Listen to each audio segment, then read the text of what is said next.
This is Basket Case Clubs, CPR Group's podcast where we turn basket case clubs into showcase clubs.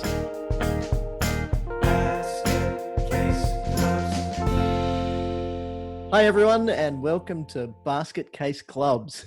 I'm going to say it without the extra L tonight, Steve. You like that?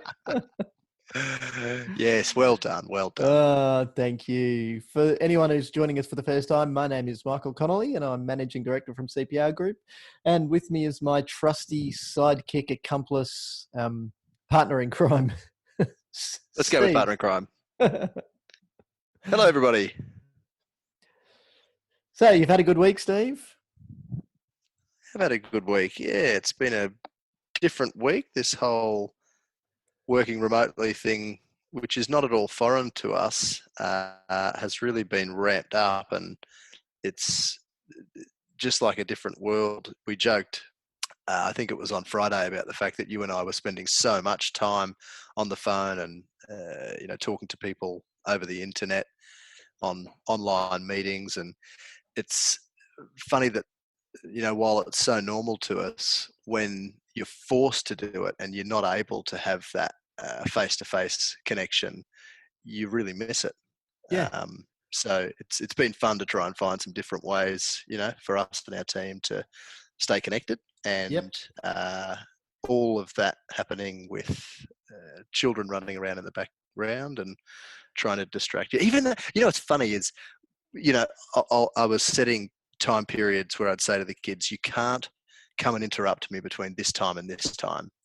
All the other times, all the other phone calls, that's fine. But during these times, I might be recording, or I might be, having an important discussion that I really need to focus on. And it would only be in those times, in those nominated time slots, that I'd get a tap on the shoulder or a silent mouthed, "Can I have something to eat?"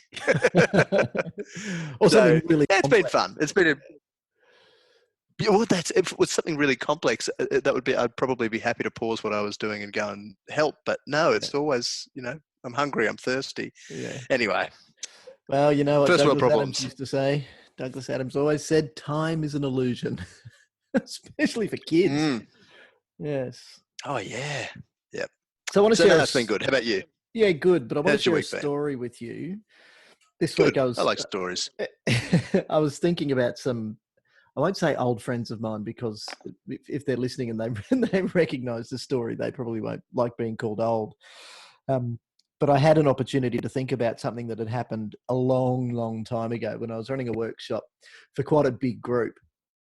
And the topic was, seriously, how to run a good meeting. So people have turned up to a meeting about how to run meetings. So I thought that was pretty good. This is in the days before social media, so I couldn't even post an ironic photo about it. Anyway, as I was setting up, getting the big old clunky projector and my VGA cable all plugged in, two people from an association walked up to me and they said, Michael, we're really hoping you can help us. I don't remember why I was thinking about this story this week, but it just popped into my head and I wanted to share it with you. And I said, okay. They really looked flustered. And this is a Saturday morning. And I said, okay, what seems to be the problem?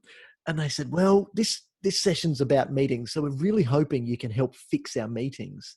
I said, okay, what do you mean by fix your meetings? They said, well, our meetings always get hijacked.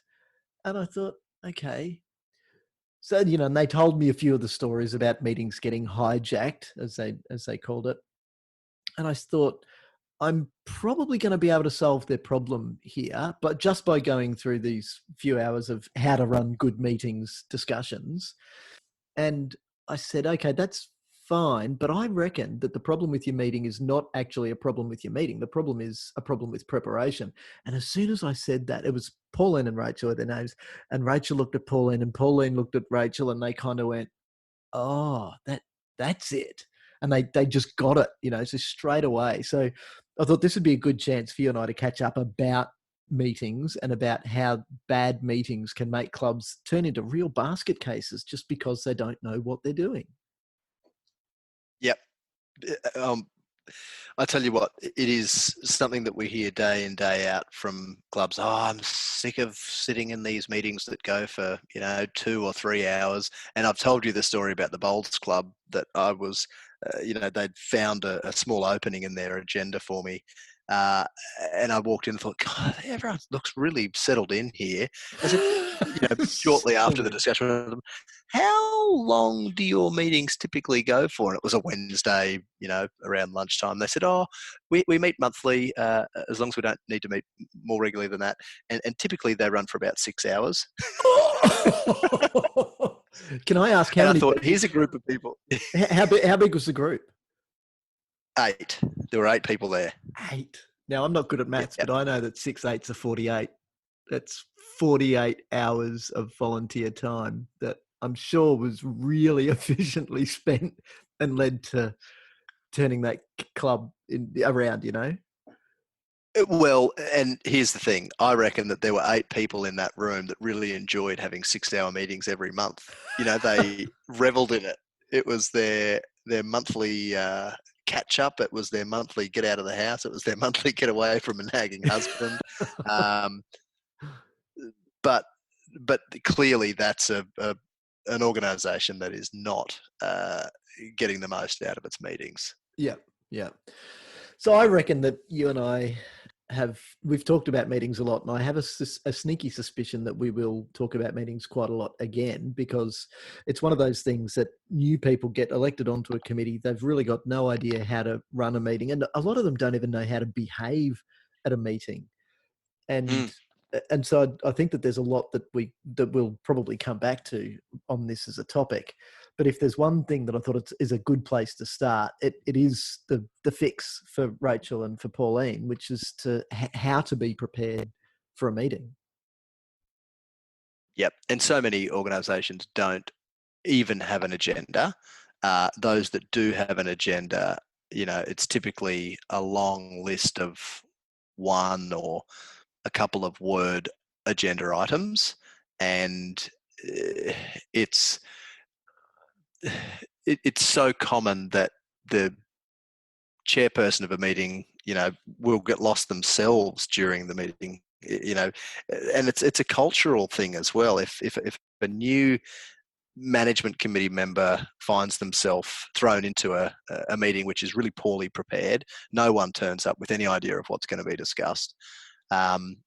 Very quickly they'll fall into that and turn up with a 6-pack of beer and enjoy having a yarn and not necessarily making any decisions from month to month.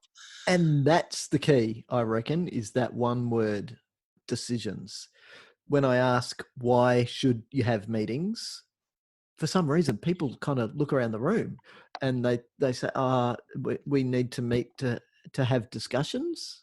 We need to meet to... The best word I ever got was ideate. Oh, gosh. Thank you very much. Oh, wow. So, yeah, okay. And look, that's not the case. The reason that you have a meeting should be to make decisions. And like with all of these topics, we're going to be pretty hard-nosed when we're just trying to get a point across, and it sounds black and white. It's obviously not. And obviously within a meeting that should run for 45 minutes to an hour maybe each month. Within that, there's going to be time for the idea that's come in to be turned into a better idea. So there is going to be time to converse about it, but it's all about the decision. And if the agenda's well prepared, it doesn't just mean not having one word topics on it. It means actually having so if I'm putting an idea on the agenda, so I'm ideating in the bar with all of my Bowls Club buddies. And what we should be doing is coming up with the idea that we want to take to the meeting, but to take it there as the decision. And that's what the agenda should be focusing on. So there's no surprises. There's no turning up to a meeting, having got the agenda at 3:00 that afternoon, and the meeting starts at 6 or 7 o'clock at night. And then for me to be able to say to you, so Steve, I see you've put sausages on the agenda. What does that mean? Like, that doesn't help anyone prepare, and it can't help lead to good decisions. Nah, and I'm going to launch into some long-winded diatribe about why we need to be discussing sausages at this meeting, and people will probably get lost during my diatribe, including the secretary, who's supposed to be the one recording the decision, and we're not getting the value that we should be getting from that meeting. And just quickly on the point that you made earlier about, the fact that there will be some discussion during the meeting, and absolutely the idea of meetings is, to turn good ideas into better ideas by having those ideas challenged by people with different points of view in the room. But typically in, the vast majority of volunteer organisations, we're talking a group of people who are on the management committee, on the board, that will typically be talking with each other regularly between meetings as well. So there shouldn't be, in most cases, there shouldn't be anyone with a really far out idea that's presented at a meeting that, the majority of management, for the first time, that the majority of management committee members haven't heard anything about. And so in terms then of having this well-prepared agenda, it's great if everyone who's coming to that meeting can have a good opportunity to review that agenda prior to turning up. Okay, so in your opinion, Steve, how long before the meeting should an agenda go out? Well, that's a really interesting discussion point during a lot of sessions with clubs, because there's really no one right answer. Ideally, for most clubs, a couple of days I think is great before the meeting for that agenda to go out, so that committee members who are typically quite busy people and have jobs or are running businesses or have families, it gives them an opportunity to read and understand the agenda, as well as any reports that have come in from subcommittees, the treasurer's report, and so on. But that's not always possible, and for some organisations that would be a far cry from what they do currently. So in some instances, I've even seen organisations move from no agenda to some form of agenda, which is pretty poorly prepared, to then, even before the meeting is declared open, discussing the key issues that they need to cover off during that meeting, and the primary decisions that the attendees think need to be made, and preparing the agenda together before the meeting even starts. So that even that solution is better than going into a meeting with a poorly prepared agenda, in my opinion. So I think that that's a kind of a good happy medium on the road to having an agenda that should be sent out, say, a couple of days before the meeting. That's probably fair. What do you say to? Yeah, I say a few days, and that's because it really depends. Because in some cases, a week before is going to be better, or in the cases of a special general meeting where you're doing something serious, then a couple of weeks is minimum, and that's mandated then. But I think that in some cases, a couple of days is fine, 3 days maybe, but it's more about how long, if I'm on that committee, how long before I get my stuff to the secretary, so that I'm not just putting one word on the agenda, but actually putting a properly worded, and it doesn't have to be a properly worded motion for clubs where it isn't serious. We're not playing for sheep stations. We just want to get stuff sorted quicker. But the idea should still be clear. This is what I want this group of my peers to work with me to agree on. And that's the motion then.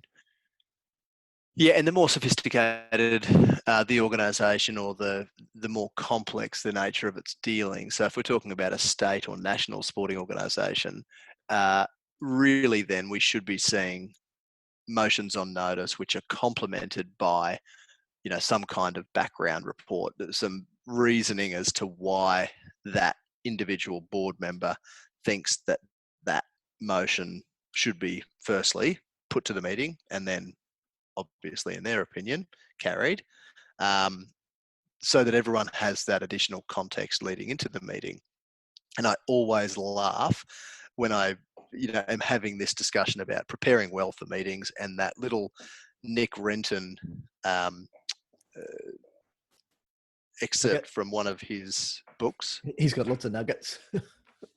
Nugget, thank you. Yes, yeah, that little nugget, and and he says, "Oh, I was recently at a some community organisations meeting, and one committee member accused another of cheating at their meetings, and the latter kind of looked at the first member a little bemused and said, "Well, what do you mean?" Is well, you always turn up to our meetings really well prepared, and clearly that gives you an unfair advantage over the rest of us."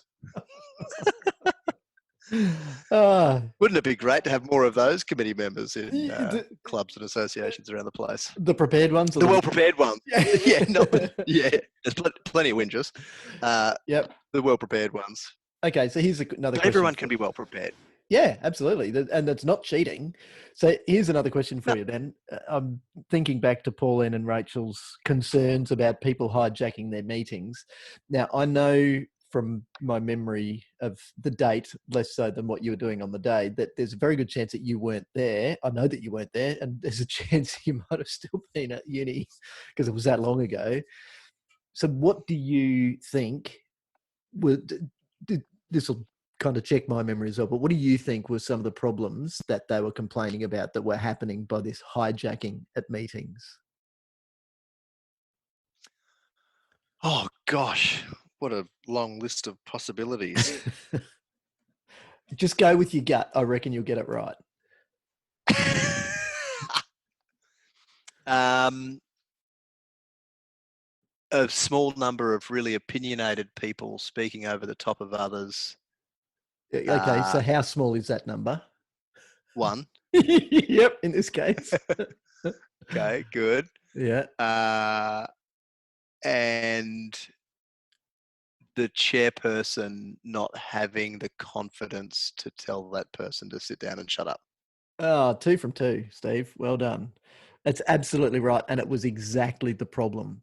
So, for the reason that the meetings weren't well prepared, if grumpy old mate could just turn up and hurl all sorts of abuse and lies around, and be demanding, and it kind of makes people think, well, he's shouting, so he must be right. That's just not the case. Like, just because old mate was shouting and yelling and screaming and using terms that nobody else understood, but doing so unfairly. So if I stand up in a meeting, thump the table and say, "Point of order, Madam Chair," people don't even know what that means. And but they'll go with it. But they'll go with it and they'll say, "Oh, okay, so what does that mean we have to do?" Now, in most cases where somebody has raised a point of order in a meeting where I've been there as an observer or as an assistant, they're not even points of order. Now, you don't need to, as a club committee member particularly, you don't even need to know what a point of order is. And really, it just means that we're not following standing orders, and somebody wants to point out that there's a deviation from the standing orders, which, for want of a better description, are the rules by which we run meetings. But people don't understand that we've got standing orders, that there are standing orders that are the proper meeting procedure, in your constitution where it says maintain order in the usual fashion, or words to that effect. That's what it means. But poor Pauline, as chair at the time, just had no idea about what her actual power during the meeting was, and that she had the ability to literally stand up and say, "This is inappropriate. If you have a point to make, please make your point and move on. We've all got other places to be. We're all volunteers, and out of respect for everyone." And if old mate was yelling and screaming about something that he wanted on the agenda, and I'm not being sexist here, it was a bloke at the time, if there was something that he wanted on the agenda, Pauline had the ability to say, "That's not general in nature, therefore it's not general business. So it should have been on the agenda out of fairness to give everyone a chance to prepare. So you can frame it as a motion, and you can, or as the decision you want on the agenda for next time, and you can send it to the secretary to get it out in time for next meeting." Yeah, and isn't it sad that so many presidents with whom we work don't have that confidence to, primarily because they're thrown into the role in many cases and aren't necessarily someone who sticks their hand up or even volunteers themselves to do it. It's the bloke next to them. But it's really, "You'll do it." Yeah, but it's so sad that they so often don't have the confidence, and many of them do. Many presidents with whom we work do have that confidence and do a fantastic job, but too many of them don't. And at the same time, people like that bloke who stand up during those meetings and yell and make accusations that the committee aren't doing all in their power to better the organisation and so on. They are the last people to stand up and help. Yeah. They'll throw sticks and they'll just cut off the actions of the actions of the committee when speaking with other members of the organisation, but they don't stand up and help out themselves. Yeah, And it's unfortunate and it's common. But the thing to keep in mind about all of this is that it's going to keep happening. So I don't believe that there's one quick fix, because look, if everyone listened to us every week and took on board everything that we say, that's fine. But if we're talking junior sport in particular, when their kids grow up, they're not going to be on the committee anymore. And if they do, it's still not going to be forever. I could rattle off 100 names of people that you'd recognize that were so fantastic while they were on the committee. Their time came to an end, though. And sometimes we've had to take some steps, retake some steps with those associations just because there's new people on board.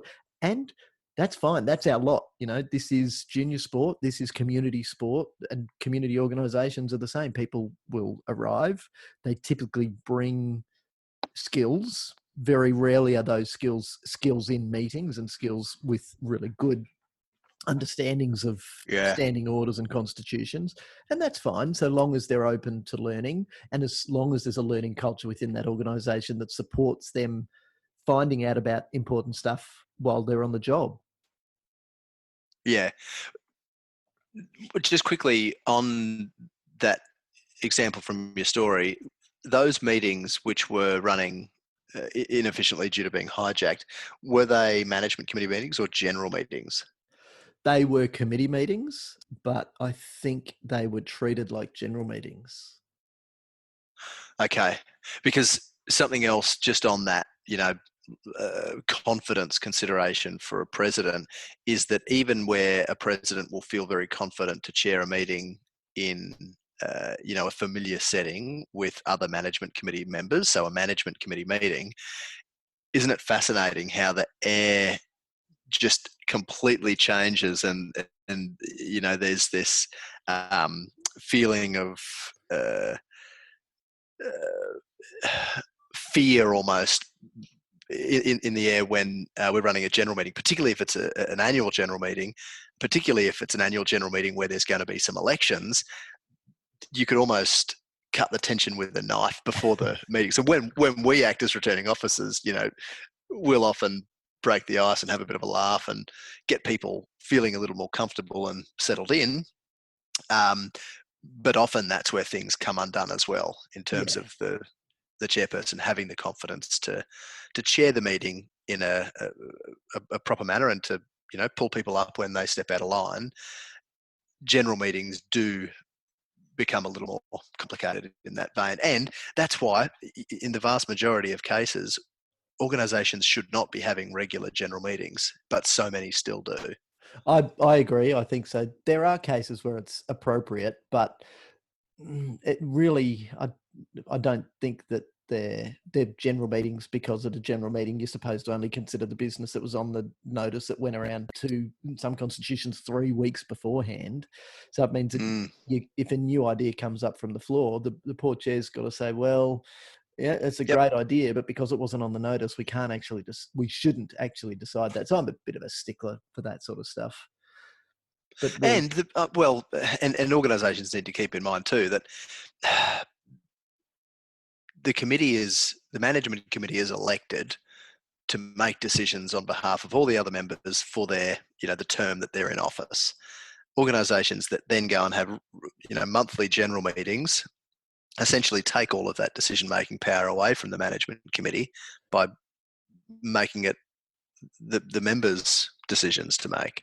Yeah. So, and the reason that we have a management committee is because it's really difficult to make decisions efficiently with lots of people involved. Especially when no one wants to step on anyone's toes or feel like they're making a decision or suggesting something that's outside of the norm. And that's not the case. We have a meeting. If something comes up from the floor, you just pause the meeting and say, would you like to raise that as a motion or something that we need to decide on here? Because just recently I was aware of some actions that were delegated from a committee meeting that just shouldn't have been. Like it was a discussion and somebody said, oh, well, should we maybe do this? And then that was it. They just went and did it. And it cost so much staff time. It's a bigger organization. It cost so much staff time in doing something that wasn't ever actually considered as a decision to delegate that doing to the paid staff in the first place. Well, and what about what? Yeah. Yeah. What about general meetings where decisions that are ineffective are made? You know, where we've got a decision that's made that actually can't be made. Yeah, and then technically we have to go back to a general meeting to have that decision rescinded because the management committee at its meetings can't rescind a resolution of a general meeting. So, yeah, other than really important business, like you say, that has to happen at general meetings, and our statutory business that has to happen at our annual general meeting or AGM, my rule of thumb is typically management committees should be the ones that are, the management committee meetings should be the regular meetings. And if you want to engage your members and get input from them, which is a great way to ensure their buy-in to the decisions of the management committee, have some kind of less formal gathering. Yeah, and have a members' barbecue. Members' forum, have a barbecue. You know, how we could come up with a bit of a jingle here. At a forum, you don't need a quorum. Oh, do you want to grab a guitar? Funny, I do have one sitting next to me, believe it or not. I'm not. No, I do believe it. Yeah. So that's a really interesting point, and one that I did want to touch on, in that when we talk about having committee meetings and not necessarily having general meetings, it's people have got to be really careful not to misinterpret that, because what we are certainly not saying, go away, make all the decisions and don't tell anyone anything. It's quite the opposite to that. We're saying engage with your members all the time. You're there all the time. If you understand your role as a committee volunteer, go and do that. Go and do your role, which is engage all the time. When you're on the sideline, when you're in the canteen, when you're at the bar, when you're selling raffle tickets, engage. Use that as an opportunity to find out what makes people tick, find out what people want, find out what you can do in decision making that's going to make your organization better. And that engagement doesn't have to wait until a general meeting that's called with the proper notice. Just go and do it all the time. And then when you do want to have that brainstorming, the benefit of working together, you know, the how a good idea can go in, and then more people think about it and it gets booted around and comes out even better. Do that at something like this members forum, whether that's a wine and cheese night with a guest speaker or whatever. It doesn't need to be formal to then generate the good ideas. The management committee's job is then super easy. It's, well, here's the ideas, go and find out what we can do. Obviously, we might not be able to do everything, but find out what we can do and get into it. Yep. And yeah, it's interesting that you raised that point about, you know, misinterpretation, because it is often the case that when we have these sorts of discussions with presidents or other management committee members, that what they hear is just go away and have only management committee decisions, and, you know, somewhat isolate yourself from the members who will just distract you anyway. And they often go back into their organisations and are met with resistance from the general membership, who, even though they might not have been turning up to the monthly general meeting, are really peeved off when the right to do so is taken away from them. Yeah, that's a good point. So if an organisation is going to make that transition away from having really, you know, regular general meetings, and sometimes that's even happening instead of management committee meetings, which in the case of some states and territories means that those incorporated associations aren't meeting the statutory requirements of their management committee's meeting schedule. It has to be a transition that is a journey, not a jump, and it's got to be complemented by a healthy degree of education and communication with your members to let them know that the reason that we're making this change is not to take decision-making power away from you, rather it's, to lessen the burden on you. We don't want to drag you along to a monthly general meeting. Come and have input when we do have these get-togethers, or set up the suggestions box, even though they're often online now, where we see those sorts of things implemented in clubs, and engage regularly with your members in other ways. That's what we're going to achieve by taking away these general meetings. We're not just doing this to take away your decision-making power. You've elected us. We're the management committee. We'll go and make decisions and do what is best for the club, in our opinion. If you're unhappy with it, you're more than welcome to let us know, but you don't need to come along to one of these formal general meetings. Absolutely. So you can see that we've really only skimmed the surface, but it's been a fairly broad discussion that we've had. And I know that as we've been having this discussion, my brain's jumping around with all the different stories of all of the different rooms I've sat in actually solving these problems time by time, problem by problem. But each problem takes a bit of time to get through because we're dealing with people. If we were just dealing with machines, you can just program in a new code and hopefully away you go. But not when you're dealing with groups of people who are passionate about what they do. So when they're getting it wrong because they're giving it a crack. And for that, great, good on you. That is fantastic, and keep it up. We've got some tips that can help you to do it better. So I'm sure that we'll cover a lot more of these little tips as we go along. But I think it's probably important that we do finish off with a bit of a good news story at the end, because in thinking about Pauline and Rachel's plight, Steve, it was probably 16 or 17 years ago now, so a very long time ago. But that organisation, and look, if had I had a chance to connect with them and say, well, do you mind if we hang a bit of rubbish on you and talk about how you used to be bad and now you're good? I'm sure they would have said yes, but because I didn't do that, I'll be tight-lipped about who it actually is. And I know you weren't there. They are now so much better. I went to just before Christmas, so what is it, March now, so 3 and a bit months ago, I was at a meeting with that now they're a board, not a committee, and they're now a year into their new organisational structure, and it was just so refreshing to hear them have topics come up and then be immediately deferred to a subcommittee because they'd given delegated authority to a subcommittee to deal with those specific issues. It was so refreshing. And then they spent all of their time talking about high-level strategy and new facilities coming online and relationships with council and the state. It was just so good to see that transition. And then when I brought up the story of all of those years ago and about how they are my poster child for people getting it wrong in meetings, the whole lot of them just sat around and chuckled and went, well, we just so wouldn't be like that now, man. It was great. Yeah.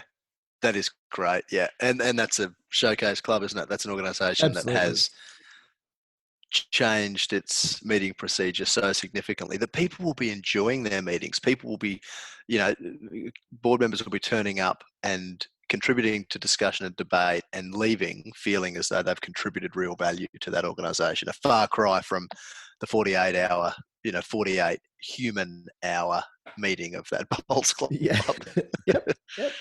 And that's why you get involved. I was lucky to get 10 minutes in there. Well, they were pressed for time, Steve. Yeah, that's right. Though, sorry, yeah, you're right.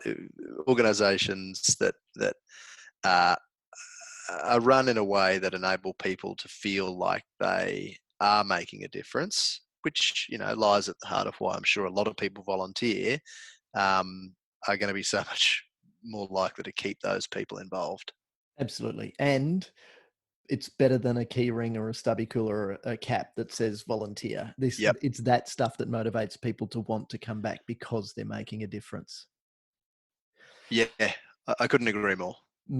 So we've got a bit of stuff going around at the moment, given the fact that everyone's working from home because of the coronavirus pandemic that's creating havoc, that a lot of people now are accepting requests for online meetings. So I have a sneaky suspicion that things will change, but we'll go into online meetings again in more detail down the track. But I think that if you apply the same thinking and the same respect for the other people in that meeting, although we're not actually in the same room, we're in the same call together, I think that it's a great way to get through a nice tight agenda. You do lose the human element. So if you are doing a web meeting, definitely turn the camera on so people can actually see you, because it makes the connection so much easier when you can look around the room virtually and make sure that everyone's looking like they're understanding, and slow things down if you need to. But it is a bit more difficult to create that feeling of connection. So that comes back to having a really well prepared agenda so that you can get through, and then come time to finish, nobody has to drive home.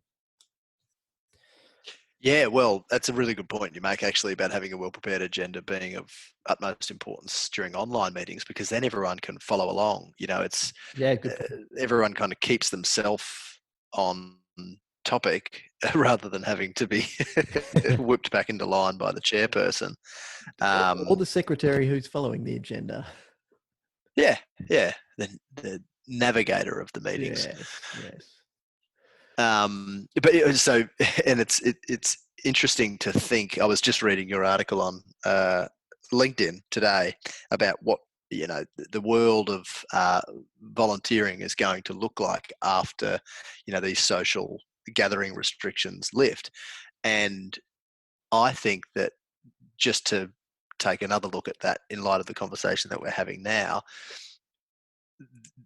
the move to make use of technology during meetings, which has been permitted under the, in Queensland, the Associations Incorporation Act being reviewed in 2007, which is now 13 years ago, a long time ago. Not quite as long ago as the. Yeah, I was just thinking. You're thinking that way, yeah. But that's a really long time ago, and for that long, there's been provision in the Act here in Queensland for organisations to hold their management committee meetings and general meetings using technology. It gets a little more difficult to do this sort of thing, with an online meeting system for general meetings where you're involving a lot of people. Nevertheless, the technology is provided, the legislation is provided for it since then. Yet still, there's been this barrier to uptake, amongst people of all ages, where people have been fearful of taking up that opportunity. I think that this is, firstly, it's funny right now that this is the video call engagement is as much as people are getting, beyond their own household or family. Yeah, exactly. Yeah, that's right. So, we've got families organising online catch-ups for Easter and so on. But I reckon that once we come out of this pandemic situation where we've got people unable to, leave their houses for all the reasons that we want to, and unable to socially gather at their club or place of, recreation or sport, I think that there's going to be a greater uptake of this, and people will start to say, well, look, yeah, it's difficult to organise a time to get together for a committee meeting, but let's just do another online meeting. So yeah. I think that we'll see a bit of a shift there. And yeah, like you say, it's a great way for committees to remain connected and to be able to make decisions urgently, because we do have people who are typically involved in committee positions that are very busy in their personal and career lives. And if we can make their lives a little bit easier and help to ensure that they get that feeling that they're truly contributing real value to their organisations, it's going to do good things for retaining those people as volunteers. Definitely. Yep. So we should finish up with the note that we do have a great tool for people to use when they're running meetings, and that's our tool, which is called Meeting Track, and the track is TRAC for Total Reporting and Control. And yes, I probably did come up with that when I was out on a run, but having total reporting and control over your meetings means that you've got great agendas that are easy to prepare in great minutes. So I'd encourage everyone to check that out on the web, which is Meeting Track, meetingtrac.com.au, and sign up, give it a whirl, and see if it does take more time away from what you're doing. If you've got any other ideas or any specific questions having listened to this that you'd like us to cover, please do feel free to send us an email at info@cprgroup.com.au, and we will be happy to answer your questions. And if you know a basket case club, or better yet, if you know a showcase club that used to be a basket case club that would like to spend a little time with us and maybe even partake in an interview, BYO Red Wine, of course, please feel free to let us know. Steve, it's been an absolute pleasure speaking with you again. Thank you very much for the opportunity to ramble at you. You said something before about rambling on and on and on. And I thought, nah, that's not like you. We are family, so I'm allowed to say that. Yeah, exactly. Good. Yes, thank you very much. And I look forward to our next chat. Good on you, Steve. Until next time, this is Basket Case Clubs.